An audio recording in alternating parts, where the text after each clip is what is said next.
suis sur un stand ici dans le forum qui a un franc succès auprès des enfants parce que ici ça pète, ça explose. Alors je suis avec Étienne Avray qui est ingénieur à l'INERIS et qui est capable ici de faire exploser de la poussière. Exactement.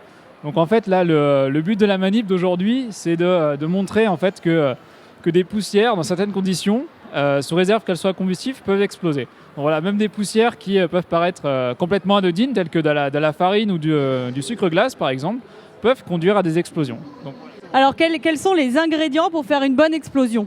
donc les ingrédients pour faire une bonne explosion, déjà il faut une poussière combustible donc qui soit suffisamment fine. Donc, alors montrez-nous ça. Donc voilà, la voici. Voilà.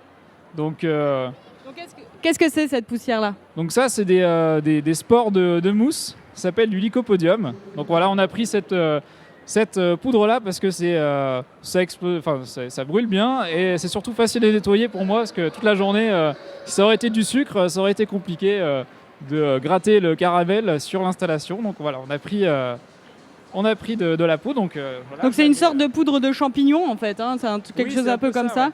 Donc vous allez en mettre suffisamment dans le petit récipient ici. Alors on a notre combustible, maintenant qu'est-ce qu'il nous faut? Donc maintenant il nous faut de l'air. Donc là de l'air on l'a ici dans l'air ambiant. Donc, on le respire. Voilà, donc le comburant pour la réaction c'est le dioxygène de l'air. Et ensuite il faut mettre en suspension en fait cette poussière. Donc pour la mettre en suspension en fait on va utiliser de l'air comprimé et ensuite pour avoir une explosion il nous faut une source d'inflammation.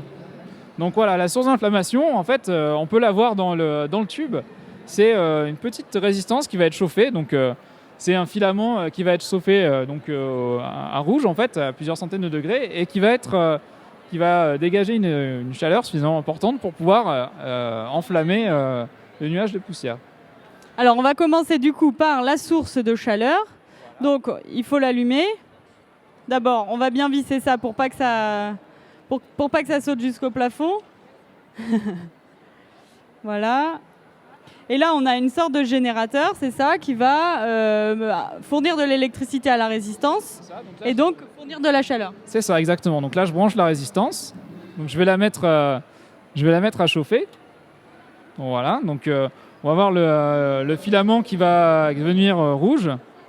Et en fait, pendant ce temps-là, je vais placer une feuille d'aluminium au-dessus en fait, pour éviter que lors de la mise en suspension, en fait, on ait la poudre qui sorte du tube, en fait, pour la conserver à l'intérieur. D'accord, parce qu'un des ingrédients, c'est le confinement. Il faut que la poussière soit confinée dans un espace plus ou moins clos. Donc là, on a pas mal de nos ingrédients. On a notre poussière combustible et très fine. On a de la chaleur.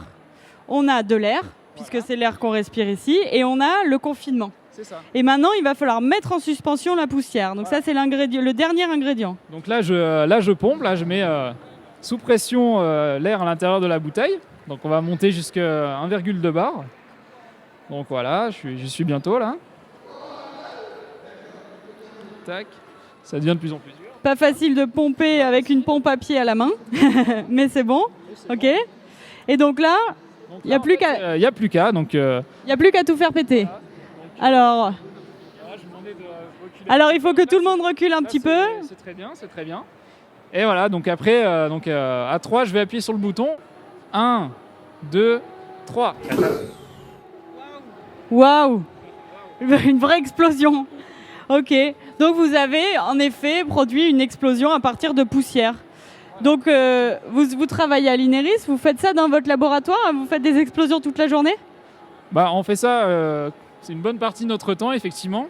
Et voilà, donc l'INERIS dans ses missions en fait, voilà, on a pour mission d'aider les industriels et le gouvernement en fait à aider à évaluer et maîtriser les risques que l'industrie fait peser sur l'environnement et les personnes. Et donc voilà, donc là en l'occurrence, le risque d'explosion de poussière, on travaille sur ce sujet depuis très longtemps. Et en fait, on fait des manipulations pour déterminer les caractéristiques d'inflammabilité et d'explosivité des poussières pour un peu connaître notre ennemi en fait, pour éviter ça dans l'industrie, parce que c'est derrière les explosions en fait dans l'industrie, voilà, il peut y avoir peut y avoir des blessés, il peut y avoir des décès. Voilà, c'est quelque chose qu'on souhaite absolument éviter. Et du coup, dans votre laboratoire, là, vous faites aussi ce genre d'explosion à plus grande échelle. Vous nous avez envoyé une vidéo où on voit à plus grande échelle, donc c'est de la farine, c'est ça, qui arrive dans une sorte de container. Vous le mettez en grande concentration et juste une étincelle et pouf. Alors on va passer la vidéo tout de suite. Elle apparaît ici. Alors, là, alors là, ça se remplit. Voilà, donc effectivement là c'est un confinement en fait. Donc voilà, là on envoie la poussière à l'intérieur et ensuite il va y avoir une source d'inflammation et du coup voilà, là on va avoir l'explosion qui va se produire et voilà, donc ça on appelle ça un coup de poussière. Un coup de poussière, bah dis donc, sacré coup de poussière. Donc on essaye d'éviter que ça se produise dans l'industrie. Donc en fait, vous faites exploser des choses pour pas que ça explose dans la réalité, quoi. Exactement, on apprend à connaître notre ennemi, voilà.